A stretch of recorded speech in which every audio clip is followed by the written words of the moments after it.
오늘 말씀의 제목은 이렇게 기쁨을 표현하라, 이 말씀의 제목 가지고 함께 은혜 나누려고 합니다. 기독교는 어떤 종교일까요? 기쁨의 종교입니다. 세상에는요, 수많은 종교들이 많이 있어요. 아주 다양한 종교들이 있습니다.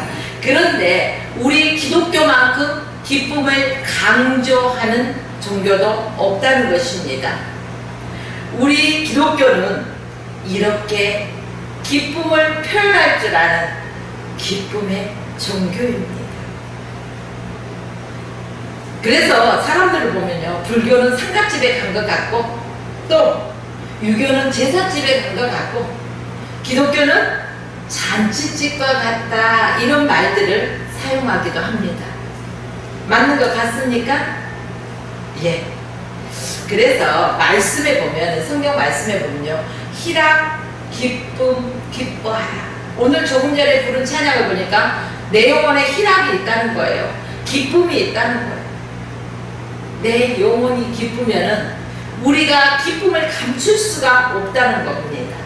그래서 성경에는요, 191번이 기쁨에 대한 이런 관련 성경 구절들이 있다는 것입니다. 항상 기뻐하라는 것입니다. 잠언서에 보니까 화평을 논하는 자에게 희락이 있다는 것입니다. 또 전도서에서는요, 하나님이 기뻐하시는 자에게 지혜와 지식과 희락을 주신다는 것입니다. 그 외에도 성경 많은 구절에 희락과 화평과 기쁨 뭐 등등 많이 기록되어 있습니다. 예수님의 공생애를 보면은요, 가나의 혼인잔치에서 이제 기적을 베푸심으로써 예수님의 공생애가 시작되었어요.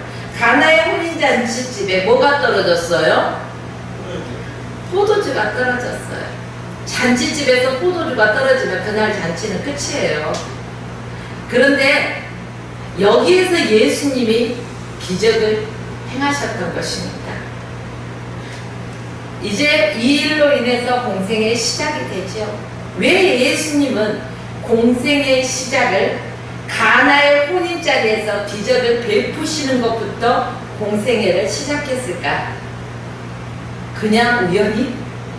그렇게 생각할 수도 있습니다. 그러나 그것은 예수님으로 인하여 시작되는 하나님 나라는 가장 큰 기쁨의 잔치, 한마디로 혼인잔치, 이것과 같기 때문입니다. 우리가 들어갈 천국, 이것이 어린 양의 혼인잔치, 이 어린 양의 혼인잔치를 말해주고 있는 것입니다. 이것을 보면 기독교, 그러면 분명하게 무슨 종교예요? 기쁨의 종교입니다. 희락의 종교입니다. 기독교는요, 결코 우울한 종교가 아니라는 것입니다. 또 우리가 사람들이 보면은요, 고행하면서 또 명상하면서 이러는 사람들도 있죠. 기독교는 고행이나 명상을 강요하는 그런 종교가 아니에요.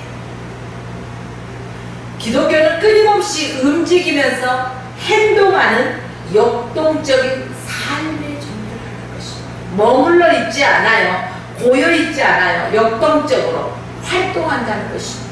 살아있다는 것입니다. 움직인다는 것입니다. 늘 그 사람의 삶 가운데 기쁨이 있고 희락이 있다는 것입니다. 갈라디아서 5장 22절 말씀에 보면은요, 오직 성령의 열매는 사랑과 희락과 화평과 오래 참음과 자비와 양성과 충성과 온유와 절제가 있다는 것입니다.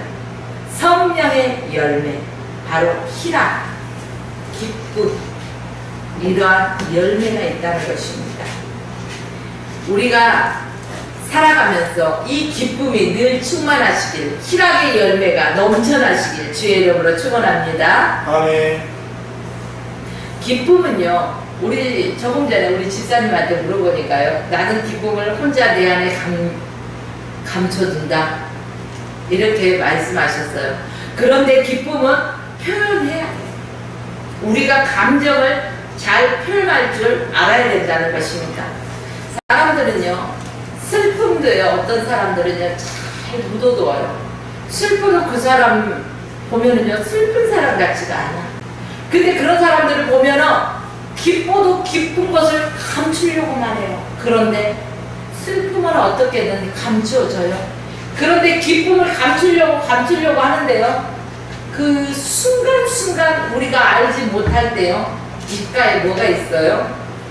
우리 집사님 지금도 입가에 미소가 있네요. 자기의 기쁨을 감추지 못하기 때문에 기쁨은 무엇으로도 감출 수가 없어요. 그래서 나는 잘 감춘다고 하지만 어디선가 모르게 표출된다는 것입니다. 그래서 사람들이 흔히 뭐라고 해요? 야야, 너 무슨 좋은 일 있냐? 아니요. 어째 다르다. 오늘은 뭔가 특별해. 좋은 일 있는 것 같아. 이처럼 다른 사람의 느낌으로도 알 수 있고 또한 다른 사람의 눈으로도 볼 수가 있대요. 그래서 우리가 슬픔은 어떻게든 감추면 감추어질 수 있을지언정 기쁨은 감추어지지 않고 드러난다는 것입니다. 야, 너 요즘 좋은 일 있지? 한번 얘기해봐. 그러면 어때요? 처음에는 아니요 하다가 나중에는 사실은요 하고 술술 풀어나옵니다. 종이요, 지금 여기에 종이 있습니다. 울리기 전까지는 종인지 아닌지 알 수가 없어요. 종을 울리니까 어때요? 소리가 나죠? 아, 종이구나 저것이. 알 수 있죠? 이처럼 종은 울려야 종인 줄 압니다. 자, 이처럼 또 뭐가 있을까요? 노래의 가사말이 있어요. 우리 찬송가에 가도 좋은 가사들이 참 많아요. 그쵸? 은혜로운 가사들이 정말 많다는 것입니다. 근데 누가 부르지를 않아. 그러면은 하나의 가사일 뿐이에요. 그런데 우리가 곡조에 맞춰서 불러요. 내 영혼 내 햇빛이 불러요. 그럼 뭐가 돼요? 노래가 되잖아요. 찬양이 되잖아요. 이처럼 아무리 좋은 가사가 있더라도 노래가 있더라도 찬양이 있더라도 그냥 부르지 않으면 그대로 묻혀있는 거예요. 부를 때 진정한 노래가 되고 부를 때 진정한 찬양이 되는 것입니다. 이처럼 우리의 가슴 속에 기쁨이 있다면은, 좋은 일이 있다면 표현을 할 줄 알아야 돼요. 우리 집사님 표현하면서 사세요. 자, 한국 사람은요, 근데 기쁨을 표현을 잘 못해요. 기쁨만 표현 못하나요? 슬픈 일도 잘 표현을 못해요. 자꾸 묻어둬요. 그래서 우리가 쉽게 말해서 엘리베이터를 타거나 뭐 길 가는 사람들을 이렇게 바라보잖아요. 그러면 한국 사람들은 대체적으로 무슨 표정? 무표정이죠. 엘리베이터를 타도 그냥 개난 천정을 쳐다보고 벽을 쳐다보고 사람 없는 데만 쳐다봐요. 먼저 안녕하세요 하고 인사를 건네면 되는데 그걸 표현을 잘 못해요. 한국 사람. 감정 표현에 서툴다고 해도 과언이 아닐 것입니다. 그러나 하나님의 사랑하는 자녀들이여, 하나님의 사랑을 받은 자들이여, 기뻐하십시오. 내 안에 있는 기쁨을 표출하십시오. 요즘 젊은 사람들은요, 우리가 백화점을 가든 대형마트를 가든 길거리를 가든 마음껏 표현해요. 옛날 사람들은 아이고 눈 뜨거워라 못 보는 그런 행동도 그들은 어때요? 어깨 동무도 하고 또 안기도 하고 뽀뽀도 하고 자기 있는 감정을 그대로 표현할 줄 알아요. 요즘 젊은이들은.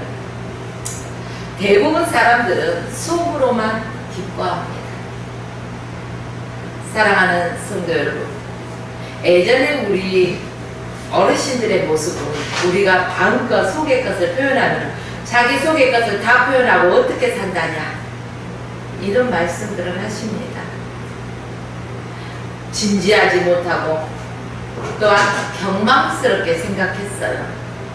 그렇기 때문에 그 자녀들도 그 생각이 있기 때문에 표현을 잘 못하는 것입니다.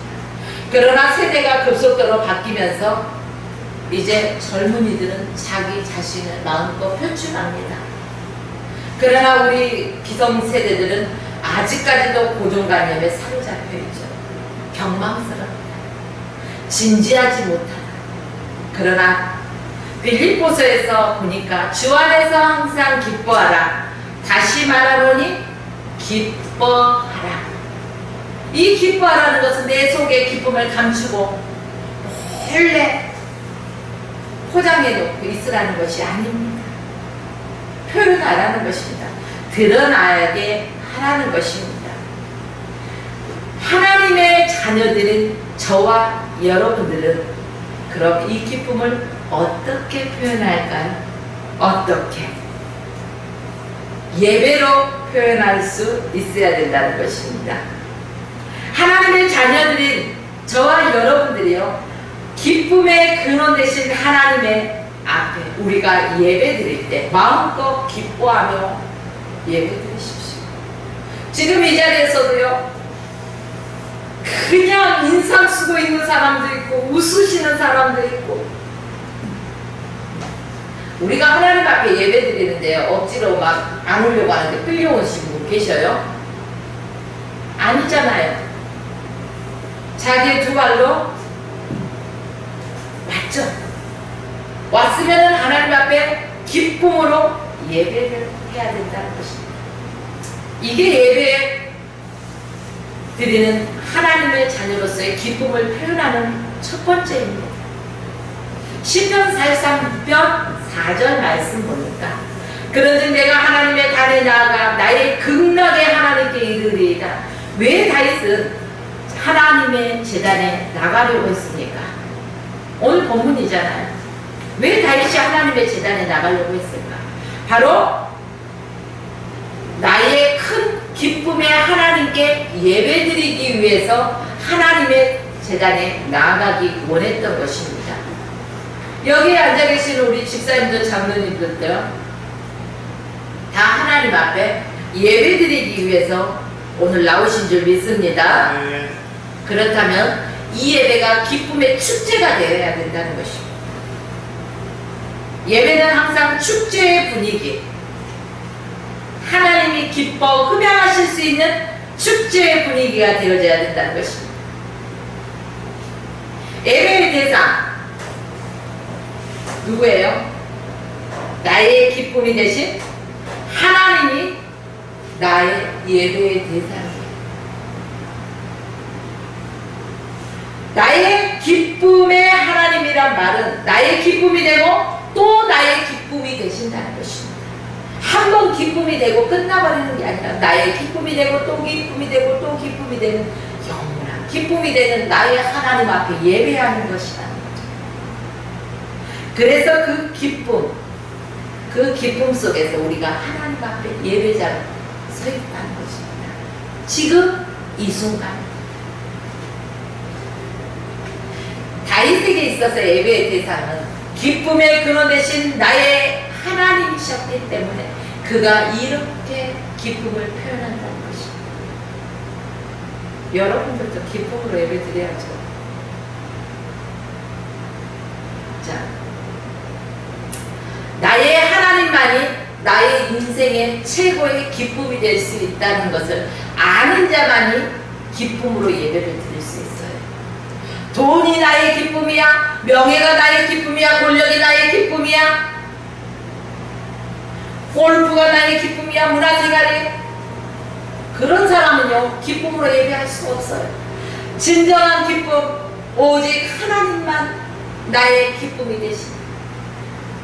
그렇기 때문에 내가 그 하나님 앞에 기쁨의 근원 되시는 하나님 앞에 지금 예배를 드리고 있다. 이 자체가 기쁨이라는 것입니다. 여러분들이 대통령 앞에 나간다고 생각하십시오. 대통령이 여러분들을 초청했으면 여러분들 기뻐요, 기분 나빠요? 기분 좋죠? 기쁘죠? 날아갈 것 같죠? 그보다 더 크신 우리 하나님 앞에 예배하는데 더 기쁨이 넘쳐야 된다는 것입니다. 한낱 인간의 인간으로서 그 사이에서 기쁨을 느끼면서 창조주 하나님, 나의 생명의 근원 되신 하나님 앞에 예배하면서 기쁨이 없다면 말이 안 되죠.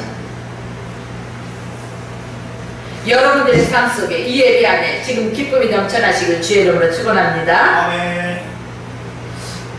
자, 또한 예배를 통해서 우리가 기쁨을 표현해야 된다고 했습니다. 그 다음에는 우리의 기쁨을 무엇으로 표현할까요? 찬양을 통해서 기쁨을 표현해야 돼요.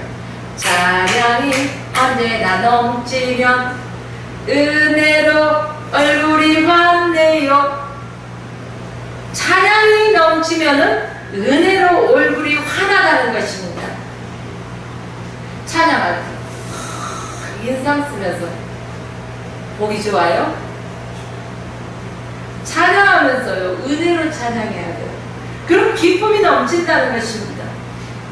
다윗은요, 하나님 앞에 찬양할 때 수금과 비파로 찬양하잖아요. 춤추면서 주를 찬양한다는 것입니다. 다윗은. 성도 여러분, 여러분들은 주님을 찬양할 때 어떤 모습으로 찬양하십니까? 다윗이 하나님 앞에 나아갈 때 나의 기쁨의 근원 되시고 나의 기쁨이 되신 하나님께 수금으로 찬양한다고 했습니다. 여러분들은 하나님이 주신 아름다운 입으로 주님을 마음껏 찬양하십시오. 아멘. 그렇습니다. 찬양은요, 우리의 기쁨을 표현할 수 있는 최고의 표현이죠. 기쁨의 눈물도 흐르고 기쁨의 웃음도 웃고 찬양할 때요, 사단이 떠나갑니다. 찬양할 때 우울한 모든 것이 떠나가요. 질병도 떠나갑니다. 찬양할 때 무엇이 옵니까? 하나님의 은혜가 임합니다. 기쁨으로 찬양하십시오. 우리 하나님은 찬양 중에 거하시는 분이십니다. 믿습니까? 아멘. 우리가 찬양하기 위해서, 우리를 통하여 찬양받기 위해서 저와 여러분들을 지으셨습니다. 그 하나님께 기쁨으로 찬양으로 영광 올려드리십시오. 아멘. 시편 43편 21절 말씀 보니까 이스라엘의 찬송 중에 거하시는 주여, 찬송 중에 거하시는 주여, 주는 거룩하시니이다. 찬송 중에 거하시는 주님이 거룩하시다는 것입니다. 우리는 때로는 함성도 지를 줄 알아야 돼요. 부끄러워서 사람의 눈치 보느라고 하나님이 주신 그 기쁨을 표현을 못하고, 그럴 필요 없어요. 그냥 기쁘며 함성도 지르세요. 요즘 젊은이들 막 소리 지르면서 찬양하잖아요. 얼마나 아름다워요. 그 기쁨을 표현한다는 게 하나님 앞에, 어린 아이들이요, 부모 앞에서 재롱을 피우면요, 어때요? 기쁘죠? 즐겁죠? 하나님이 우리를 바라보실 때는 우리는 하나님 앞에 어린아이와 같은 하나님의 자녀들이에요. 그죠? 그렇기 때문에 이 자녀들이 아버지 앞에서 막 아버지를 찬양하면서 기뻐하는데 하나님이 야야 그만해라 그러겠어요? 아니에요. 기뻐하십시오. 하나님께 기쁨으로 찬양하십시오. 자, 즐거운 소리를 아는 백성은 유복한데라. 여호와여 저희가 주의 얼굴빛에 다니며, 시편 89편 15절 말씀에 이렇게 기록되었습니다. 이 말은 소리칠 줄 아는 백성이 되어야 된다는 것입니다. 하나님을 알 때 마음껏 하나님 앞에 기쁨을 표현하라는 것입니다. 들추어내라는 것입니다. 우리 성경에서 보면은 소리를 아는이라고 번역했는데요. 개역개정 성경에서 보면은 소리칠 줄 아는 이렇게 번역되어 있습니다. 그래서 소리치면서 박수치면서 찬양합니다. 이 손이 뭐하고 있어요? 밥 먹으라고만 있어요? 여러분, 우리의 이 모든 신체의 기능이요, 이 손바닥 안에 다 있는 거 아시죠? 손바닥을 자극하면은 건강에 좋다는 거 아셔요? 근데 어디다 쓰려고 아끼셔요? 손뼉 치면서 주를 찬양할 때 건강해요. 기쁨도 넘쳐요. 하나님이 영광 받으셔요. 찬양할 때 이제 손뼉 치면서 하십시오. 네. 그래서 시편 47편 1절 말씀에 보면 너희 만민들아 손바닥을 치고 즐거운 소리로 하나님께 외칠지어다. 한번 손바닥을 쳐보십시오. 좋습니다. 다윗왕처럼 손뼉을 치면서 춤을 추면서 이렇게 하나님을 찬양하는 저와 여러분의 삶이 되시길 주의 이름으로 축원합니다. 사무엘하 6장 14절 말씀에 봐도 다윗이 여호와 앞에 힘을 다했다는 것입니다. 뭘 다했다고요? 힘을 다했어. 하나님을 찬양하며 춤추는데 온 힘을 다했다는 것입니다. 근데 여러분들은 찬양할 때 보니까요, 힘이 조금이라도 사용될까봐 그냥 쌤님처럼 이렇게 앉아서 하시더라고요. 우리 한명교회 성도들 말고, 아니 어디 갔더니 그러더라는 거죠. 우리 한명교회 성도님들은요, 손뼉 치면서 얼마나 잘하시는지 몰라요. 은혜스럽게. 자, 다윗이 이렇게 힘을 다해서 춤추며 여호와를 찬양했듯이 저와 여러분의 삶 속에서도 힘을 다해서 하나님을 찬양해야 돼요. 온 기쁨으로, 감사함. 자, 우리가 찬송하며 예배드릴 때요, 하나님의 임재가 충만하게 임합니다. 찬양할 때 옥문이 열렸다고 성경에 기록됐죠. 찬양할 때 묶인 사슬이 풀렸다. 그쵸? 분명히 성경에 기록되어 있습니다. 바로 찬양할 때 하나님의 임재가 충만한 예배가 있다는 것입니다. 그래서 예배 전에 찬양을요 많이 부르는 거예요. 우리 하나님은 찬송 중에 거하시는 분이시기 때문입니다.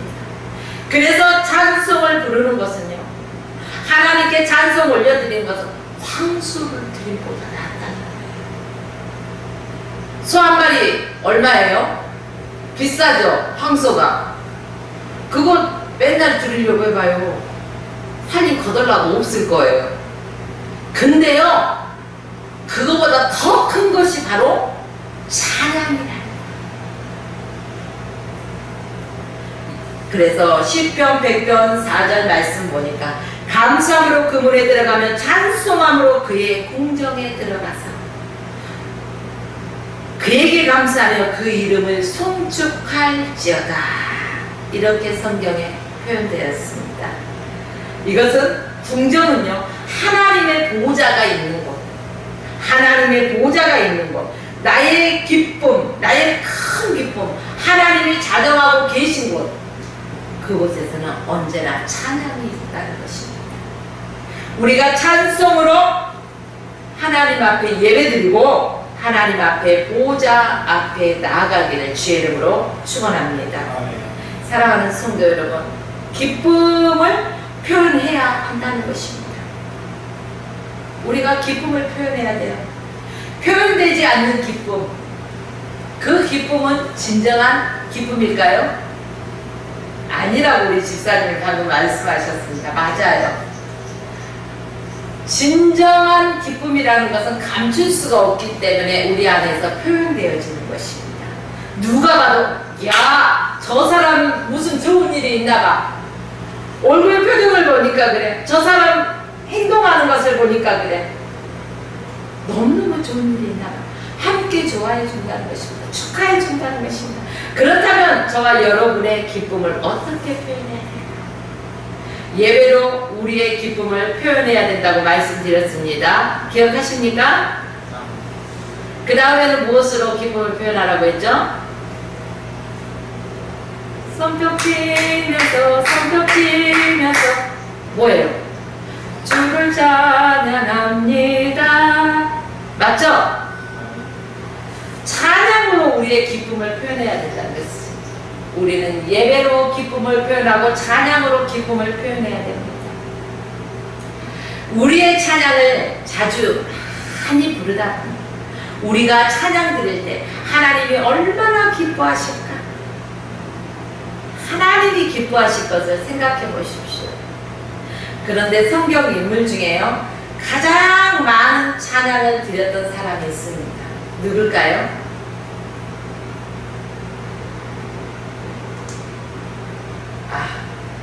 다윗입니까? 아까도 말씀드렸죠. 다윗은 온 힘을 다해서 춤추면서 비파와 또 수금도 다 동원해서 찬양하잖아요. 저와 여러분도 이렇게 주님을 찬양해야 된다는 것입니다. 그래서 황소를 기름보다 여호와를 더 기쁘시게 한다는 것입니다. 무엇이? 찬양이. 그렇습니다. 시편 69편 30절로 31절 말씀 보면 내가 노래로 하나님의 이름을 찬송하며 감사함으로 하나님을 위대하시다 하리니 이것이 소 곧 뿔과 굽이 있는 황소를 드림보다 여호와를 더욱 기쁘시게 함이 될 것이라 성경에 기록되었다는 것입니다. 자, 소와 뿔과 굽이 있는 황소는 구약 성경에 보면은요, 제물 중에 최고의 제물이에요. 최고의 제물보다 더 최고의 제물이 있다는 거예요. 그게 바로 찬송이라는 것이죠. 그렇습니다. 이 찬송은요, 그냥 입으로만 하면 된다고요? 아니죠. 그럼 어떻게 하라고 했어요? 그래, 박수 치면서 마음과 뜻과 손품을 다해서 다윗처럼 찬양하면 된다는 것입니다. 우리의 인생에 밤이 깊어질 때가 있죠. 또 묶임을 당하면 당할수록 목이 메이도록 큰 소리를 부르짖는다는 것입니다. 이때 바울과 실라는 이러한 상황 속에서 어떻게 했어요? 찬송했다는 것입니다. 뜨겁게 하나님을 찬양했다는 것입니다. 그랬더니 어때요? 놀라운 일이 일어났어요. 바울과 실라에게 어떤 일이 일어났습니까? 옥문이 열리고 메인 것이 풀려졌다는 일입니다. 기적 중에 기적 아닙니까? 어떻게 인간의 술수로 한 게 아니에요. 찬양했다. 기도하며 찬양했더니 이런 기적의 역사가 일어났다는 것입니다. 사랑하는 성도 여러분, 우리가 찬양할 때 악한 영이 떠나갑니다. 또한 우리가 찬양할 때 닫혔던 것이 열립니다. 찬양할 때 묶였던 것이 풀어집니다. 그러므로 사랑하는 성도 여러분, 하나님 앞에 기쁨으로 찬양하십시오. 온 힘을 다해서 마음과 뜻과 정성을 다해서 하나님을 찬양하십시오. 그리고 저와 여러분들에게 하나님께서는요, 우리가 이런 찬양을 드릴 때 독수리 날개치며 올라가도 어떻다고요? 피곤치 아니하고 곤비지 아니하는 그러한 새 힘을 저와 여러분들에게 허락하신다는 것입니다. 영광의 하나님, 영광의 하나님께 저와 여러분들은 이러한 찬양으로, 기쁨의 찬양으로, 또한 기쁨의 예배로 하나님 앞에 드려주고 마음껏 표현하십시오. 이러한 축복이 저와 여러분의 삶 속에 넘쳐나기를 주의 이름으로 축원하며 오늘 말씀을 마칩니다.